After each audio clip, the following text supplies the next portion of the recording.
of 1 John, he said, beloved, let us love one another. Love is of God. He that loveth not, knoweth not God, for God is love. 1 John 4, 7 and 8.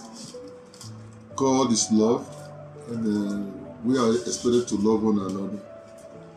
Hebrews chapter 13, verse 1.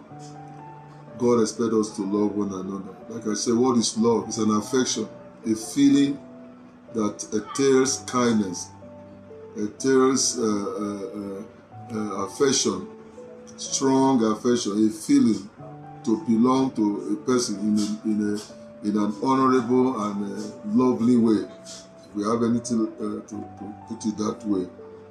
Love is the bedrock of God concerning man. For God so loved the world, he gave his only begotten Son. God himself in exhibiting love, Romans chapter 5 verse 8, say, while we were yet sinners, Christ died for us. He loved us to a point of dying for us. John chapter 15 it says, greater love has no man than this, that a man should lay down his life.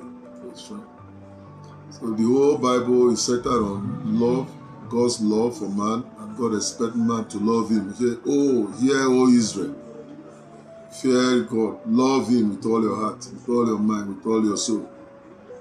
The whole commandment is summarized in love. Love God, love man. This is the whole duty of a man, to love. So, narrowing it to marriage, it means that God expects husband and wife to love themselves. Narrowing it to God, relationship to man, God, only expectation from man is love. To love him. If you love God, then you can love man. So John said, how can you say you love your neighbor, you love God when you don't love your neighbor? So love is the bedrock of Christian fellowship with both God and man. Now going to the next question, what does love mean to man and woman? And of course God. Love means a lot. Husband, love your wife. A woman that is to be a wife must be loved first. Nobody enter marriage with I hate you. It's always that I love you. People go into marriage relationship with love. So love is the first thing about life. God expects us to love. In fact, he said love your neighbor as you love yourself. By implication, bringing it home, you must love yourself first. People who don't find it easy to love others, if you check very well, they don't have love for themselves. There was no man ever hated himself. So, you say, what does love mean to man? First of all, to an individual, love is all important. Then to man, talking about man here as husband, the book of Titus, chapter 2, Paul was talking to Titus, said, teach the older women to teach the younger women to love their husband. You know, I do hear people say, God did not ask a woman to love the husband. Yes, but here you see Paul telling Titus, tell the older women to teach the younger one to love their home, love their husband, love their family, love their children. So in that regard, women are also expected to love their husband. In this case, man is also to be loved by the wife. And of course, expressly, God asks a man, love your wife. Colossians chapter 3 verse 19, husband, love your wife. Don't be bitter against them. Ephesians chapter 5 verse 25, husband, love your wife.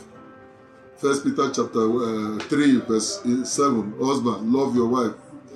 So you see, everywhere marriage is mentioned, God expects man to love his wife. Which means just as a man is to be loved by the wife, love also means a lot to the woman.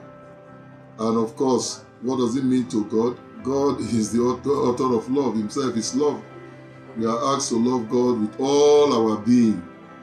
He said, hear, O Israel, love the Lord your God. It's one God. Love him with all your heart, with all your mind, with all your soul, with all your strength. So God expects us to love him. In fact, the Bible says, not that we love God. He first loved us and gave his son for us.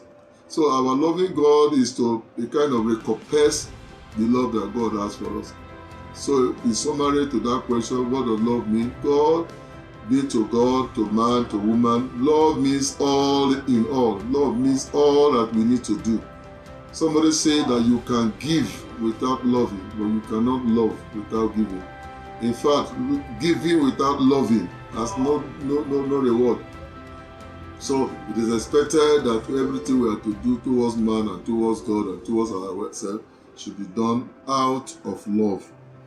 God will help us in Jesus' name. Why do marriage fail? Wow, wrong foundation.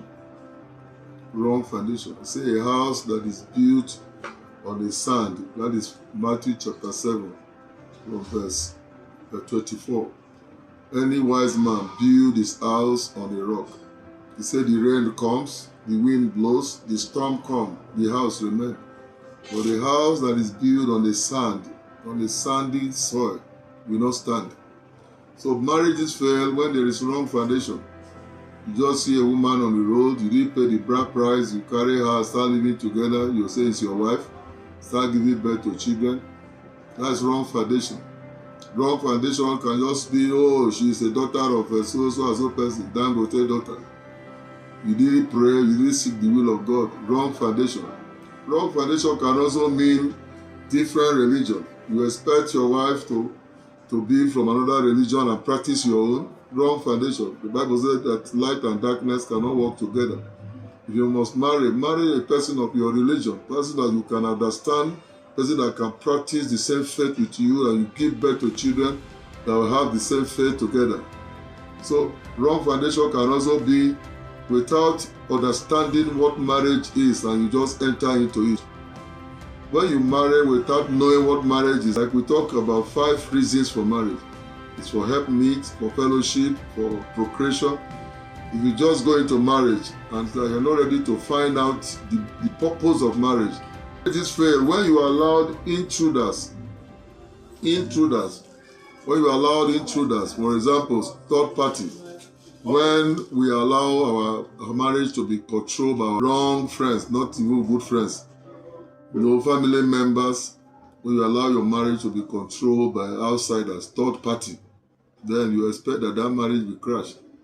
In a marriage where one spouse is not faithful, unfaithfulness, Bible says, why should a man divorce his wife? Marriage fails when there is unfaithfulness.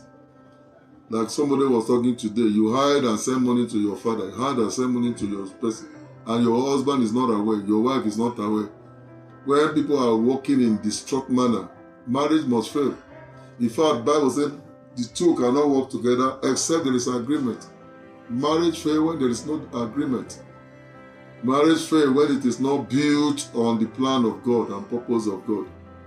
So there are so many reasons why marriage fails, and of course, if one is a marriage that is failing, you need the first thing to ask yourself is, why is this marriage failing? So what are the causes? If one marriage is getting maybe off the track, it's just like when you are feeling headache. They say headache is a symptom. Find out, that's why you go and do test. What kind of fever? You know what you are treating. So the remedy of any failing marriage is, traced back to the cause of the failing. Why is the marriage failing? So I've mentioned a lot of things. And then when people lack understanding, you say husband, treat your wife with understanding. When you don't want to understand your wife and she don't want to understand you, different temperaments, and then you are not ready to adjust to each other, then their marriage must fail. So in essence, when the marriage is failing, the person should be able to ask himself, where is the cause? Find out the cause and be ready for the solution, ready for the cure, ready for the remedy. If it is your fault, amend your ways. If it's your spouse's fault, you should be made to marry. The Bible said that when there is multitude of counsel, there is safety.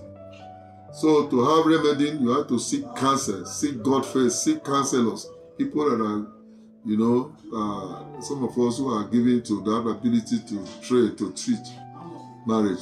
So, in essence, when one witnesses a failing part of his marriage, I think he should seek counsel, seek the face of God, seek the face of counselors, and I think there will be remedy.